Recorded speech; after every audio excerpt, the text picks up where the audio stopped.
Bonjour à tous, aujourd'hui sur The Westrack Radio, on se retrouve avec Florence Lafont pour parler de l'Université populaire du Volcan, en tout cas pour la période de mars jusqu'à début avril. Déjà bonjour. Bonjour. Comment s'est passé le début d'année pour ces universités populaires du Volcan? Est-ce qu'il y a eu des temps forts? Alors, il y a eu plein de temps forts. Je rappelle que c'est une université populaire qui est portée par le Volcan et l'Université du Havre, puisque nous sommes partenaires dans cette aventure et nous avons eu plein de rendez-vous passionnants, pas mal de rendez-vous géopolitiques qui ont parlé de Palestine, de Chine, de Russie. On a eu également un rendez-vous autour de Léonard de Vinci, des ateliers autour du bruitage, déjà beaucoup de choses. Et puis une rencontre aussi passionnante entre une artiste à la Gaune et un enseignant de l'École nationale supérieure maritime du Havre sur la question de la responsabilité lorsqu'il y a accident maritime. Du coup, dans la période qui va nous intéresser, il y a deux thématiques plus ou moins qui ressortent. C'est d'une part un côté très sciences, les sciences et l'espace, et mais aussi un autre pendant vachement plus social avec Génération YouTube et les racines de la colère. C'est important pour vous de rapprocher ces conférences-là? Alors, des choix, disons que, en fait, quand on travaille la programmation de l'université populaire, on réfléchit ensemble. Il y a des propositions qui viennent spontanément des universitaires havrais notamment, puisque ce sont des enseignants-chercheurs qui travaillent sur des thèmes de recherche, comme celui qu'on va accueillir très bientôt, François Lick. Et puis, il y a des propositions aussi qui sont faites, comme la rencontre qu'on va faire avec le photojournaliste Vincent Jarousseau. C'est une initiative qui est prise depuis longtemps par la bibliothèque universitaire autour de reportages faits par des photojournalistes. Donc en fait, voilà, ce sont tous ces croisements qui, au cours d'une saison, font une programmation et les thèmes, forcément, sont des thèmes qui parfois relèvent plus des sciences dures ou des sciences sociales, et puis des thèmes qui sont plus artistiques et des thèmes aussi qui croisent un peu tout ça. C'est parfait, du coup on va pouvoir passer à la programmation de l'Université populaire pour ce mois de mars. Donc le 2 mars, on va retrouver François Lick, qui est professeur des universités en physique à l'Université du Havre. C'est un physicien et il a obtenu de la part du Conseil européen de la recherche une subvention de près de 2 millions d'euros. Pour son projet, il étudie les collisions moléculaires qui se produisent dans le milieu interstellaire. Alors comme ça fait très compliqué, mais en fait le milieu interstellaire, c'est de là que se forment les étoiles et les planètes. Et François Lick est en train d'étudier, de faire des recherches sur tout ça, des recherches qui pourraient amener jusqu'à l'origine de la vie. Donc en fait, sur un sujet extrêmement complexe, il va, je pense, réussir à nous le rendre à la fois passionnant et en même temps peut-être assez concret. Et donc pour la suite, une autre conférence sur les sciences dures.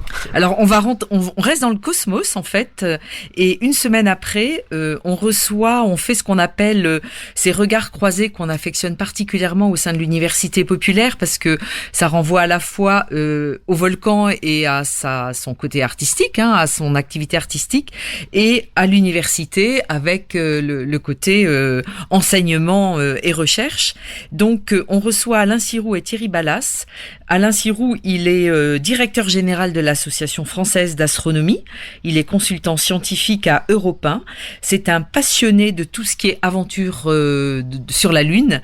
Et Thierry Ballas, il est compositeur de musique électroacoustique. On l'accueille au Volcan avec un spectacle qui s'appelle Cosmos 1969. Et tous les deux, ils étaient enfants quand Neil Armstrong a marché sur la Lune en juillet 69. Et c'est un souvenir pour eux qui les a marqués. Du coup, l'un est devenu donc musicien, l'autre est devenu scientifique, mais ce sont des passionnés de tout ce qui concerne la Lune et de tout. Et donc, ils vont nous parler de ça et de cette grande aventure des hommes qui ont marché sur la Lune et de ce que l'on peut attendre aujourd'hui encore de tout ça. Et pour le pendant plus social du coup de cette université populaire?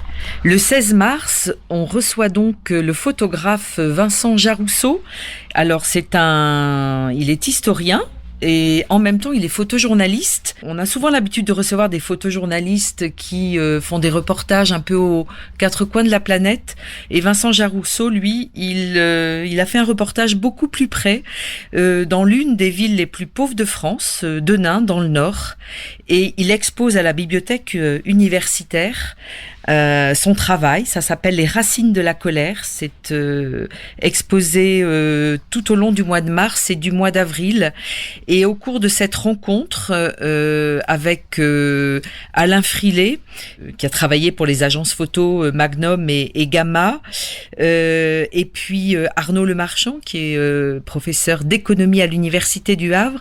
Donc Vincent Jarousseau va discuter avec Arnaud et Alain Frilet autour de son exposition, de son travail et de la question de la pauvreté et de tout ce que ça implique au sein d'une ville.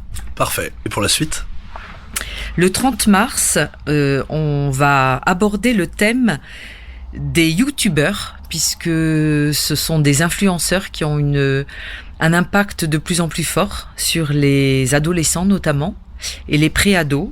Et on avait envie de s'interroger sur cette génération YouTube et de s'interroger sur cet impact qu'exercent les youtubeurs sur les ados et sur leur construction identitaire. Donc on fait venir une universitaire de Genève qui s'appelle Claire Bailey, qui est sociologue et qui est une spécialiste de la socialisation adolescente et des pratiques numériques.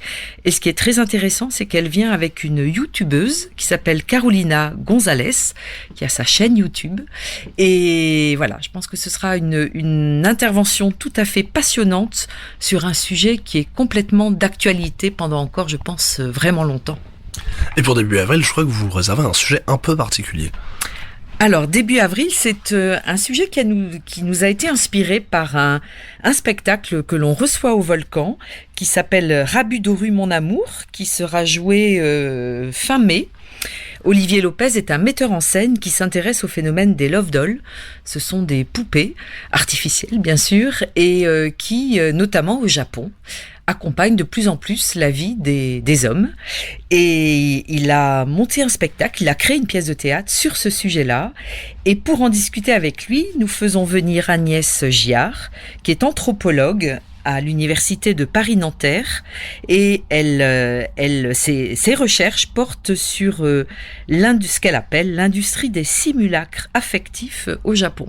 Voilà, là aussi, ce sera, je pense, un dialogue croisé tout à fait passionnant que nous avons appelé « Ces objets trop humains ». Tout un programme. Tout un programme, effectivement. Bien, merci de Florence Lafond d'avoir répondu à nos questions pour Westrack Radio. Et puis on se retrouve tout le long de l'année pour l'Université Populaire qui continue toujours. Merci à vous.